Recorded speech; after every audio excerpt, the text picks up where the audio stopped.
It takes courage to bloom. So I want you to know that in this season of uncomfortable growth, that you are way braver than you think. Your new life is going to cost you your old one. It's going to cost you your comfort zone and your sense of direction. It's going to cost you relationships and friends. It's going to cost you being liked and understood. It doesn't matter. All you're going to lose is what was built for a person you no longer are. Everything in your life is a reflection of a choice you have made. If you want a different result, make a different choice.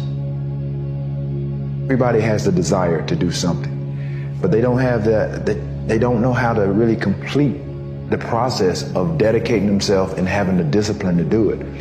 If you got the desire, you got to match that desire with your dedication, and you got to match it with your discipline. No idea how limitless you are when you don't care what other people think or say about you. It is fear that drives that. It is. And most of your mates that you hang around with are just as afraid because you pick somebody like yourself to hang around with. If you feel like you lost your way, I would say congratulations. If you're lost, that only means one thing. You're about to be found. And sometimes you need to lose your way in order to find a better way. Sometimes you need to lose certain things to gain better things. Sometimes certain doors have to close that you want to keep open so a better door can come into your life. There are too many people who have doubted you that you've given credit to. You've allowed them to have a name for being able to be negative in your life. It's time for you to give an eviction notice. There is no vacancy in your life and in your heart and mind available if you're going to be great. It's time for you to say, I've given a one-day notice that those who told me I couldn't be great, I gotta release them. Those who said that you would never make it, release them. It's time to trade in those places and those people that tried to stop you and adopt a philosophy that says, watch me. Sometimes the reason that you're suffering is because you just won't let go of the thing that's biting you. And so one of the rules is, if people are impeding your development, you sacrifice your relationship with them, right? It's a very, very rough rule. Rather than trying to impress people who don't give a shit about you, just start impressing the next 2.0 version of yourself.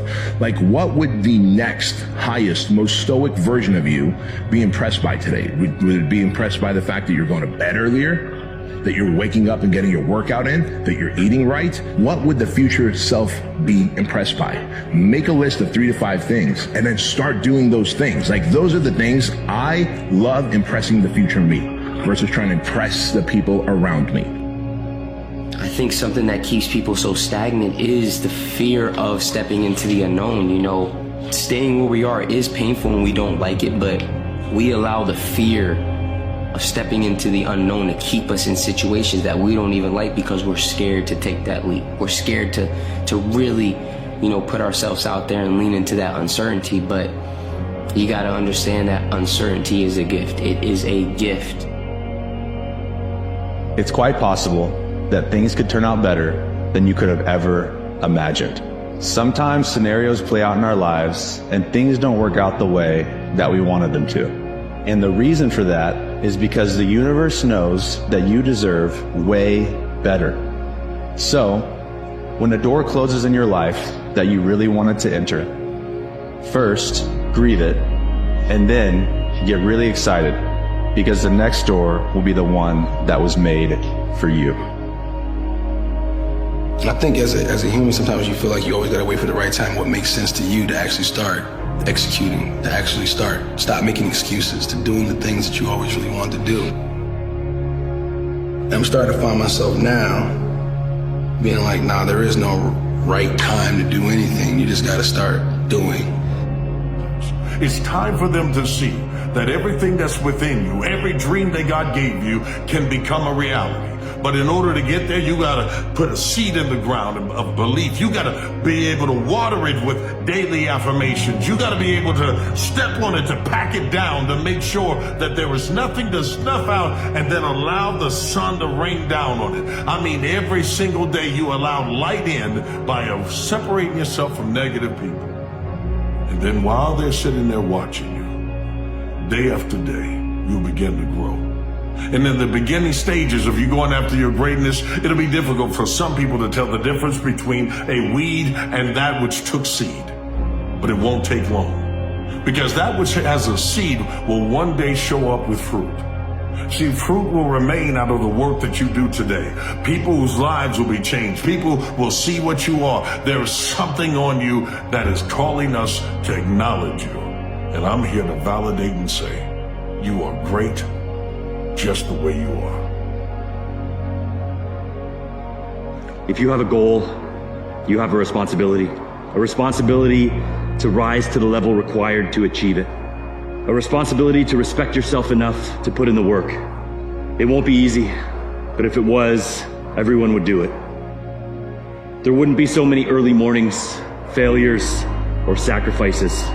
Everything that comes with the struggle is what turns you into the person who's capable of achieving the things that you want. So stop shying away from the challenge. It's your responsibility to face it. Expecting it to be easy is what makes it much harder than it ever is. And the path of the exceptional person is one of an exception, which means that you are not with other people. It won't get harder. Like, this is the hardest part. And so if you can just make it through this, everything else is downhill.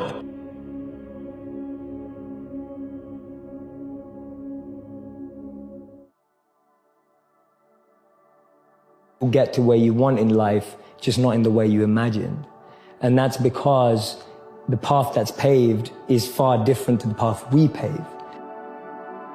Just don't let anyone tell you what you can or cannot do, or can or cannot achieve. Just don't allow it. Just do not allow it. Be whatever you want to be.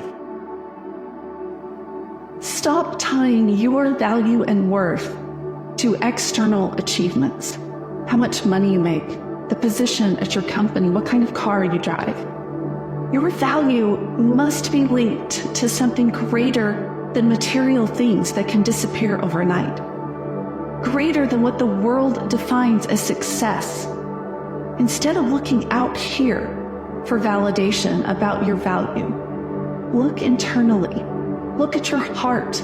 Look at your intentions. Look how far you've come. Get your idea of your value and worth from that. It will free you in so many ways. Stop looking out here for your worth and value. Look inside and look up. We believe that the biggest obstacle we have to overcome is out there, and many times the call is coming from inside of our own house. I think that the worst enemy that many people have is the voice that's inside of their own head. Now, this voice has probably maybe come from the outside world, but we've now internalized it. You know, we have become our own worst enemy in some regards. You have to stay busy. You have to find yourself now. You have to find out who you are. And it's going to take effort, man. I hate to tell you that because I know it's probably going to be hard sometimes, but you can do it. How I keep positive, I'd say, is every time it gets tough, and when I feel like I don't want to do it, there is someone out there in this world, laying on a hospital bed, begging for a second chance at life. I don't think I have any excuse to not go hard. It's easy to give up. It's the easiest thing in the world to do. All right, man, I'm done. But what's hard is going, yo, yesterday I got nothing from working as hard as I could. Nothing happened from that. I'm going to do the same thing again today, but I'm going to try to go harder. That's the hardest thing in the world.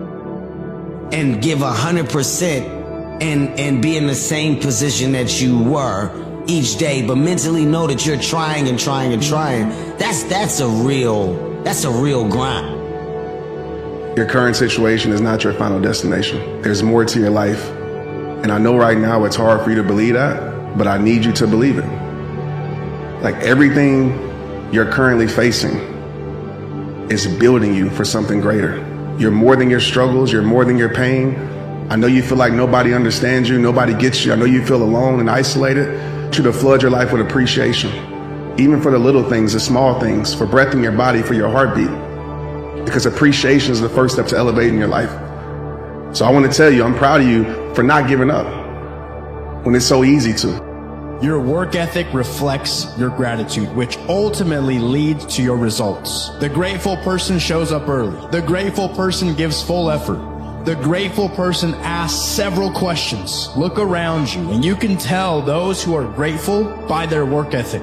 Those who are great in any profession understand it starts with the understanding that you are capable of going from nothing to everything.